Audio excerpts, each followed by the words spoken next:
நல்ல இலவம் பஞ்சு மேட்ரஸா கொடுங்க அப்படின்னு சொல்லியிருக்கீங்களா? அதே மாதிரி தாங்க இந்த பட்டர் கேக்கை நீங்க பிரிச்சு எடுக்கும் போது இலவம் பஞ்சு மாதிரியே இருக்குங்க. உண்மையா சொல்றேன், நீங்க செஞ்சு பாத்தீங்கன்னா தான் நம்புவீங்க. as usual இது பில்டப் அப்படின்னு நினைச்சு இதை நீங்க ஸ்கிப் பண்ணீங்கன்னா you are missing on something. பவுல்ல 50 gram butter, 1/4 cup powder sugar, 1 tablespoon vanilla extract சேர்த்து நல்லா ஸ்மூத்தா இந்த மாதிரி அடிச்சுக்கோங்க. இதுல 4 டீஸ்பூன் தயிர் சேர்த்து அதையும் நல்லா மிக்ஸ் பண்ணிக்கோங்க. இதுல 1/2 கப் மைதா, 1 teaspoon baking powder, 1/2 teaspoon baking soda, கொஞ்சமா பால் சேர்த்து நல்லா மிக்ஸ் பண்ணிக்கோங்க. பாருங்க, உங்க கேக் பேட்டர் இந்த மாதிரி வெண்ணெய் மாதிரி வரணும். இதுல கொஞ்சமா சாக்லேட் சிப்ஸ் இல்ல இந்த மாதிரி சாக்லேட் சங்க்ஸ் சேர்த்துக்கோங்க. நல்லா மிக்ஸ் பண்ணிக்கோங்க. ஒரு சின்ன டின்ல பார்ச்மெண்ட் பேப்பர் வச்சுட்டு இதை உள்ள சேர்த்துக்கோங்க. இதுக்கு மேலயும் நீங்க சாக்லேட் சிப்ஸ் சேர்த்துக்கலாம். 180 டிகிரி செல்சியஸ்ல 35 மினிட்ஸ் டு 40 மினிட்ஸ்க்கு பேக் பண்ணி எடுத்துக்கோங்க.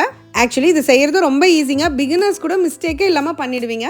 இதுல நம்ம எக் எல்லாம் சேர்க்காததுனால இந்த கேக் நீங்க செஞ்சு வச்சுக்கிட்டீங்கன்னா 1 வீக் வரைக்குமே ஷெல்ஃப் லைஃப் இருக்குங்க. ஸ்கூல் ஸ்நாக்ஸ்க்கு நீங்க தாராளமா இதை கொடுக்கலாம். ஸோ கண்டிப்பா இந்த கேக் எல்லாருமே ட்ரை பண்ணுங்க. ட்ரை பண்ணும்போது மறக்காம ஸ்டவ்வோடு சமைக்கும் போது கொஞ்சம் லவ்வோடு சமைச்சிங்கன்னா சுமாரா இருக்கிற சமையல் கூட சூப்பரா இருக்கும். எப்படி?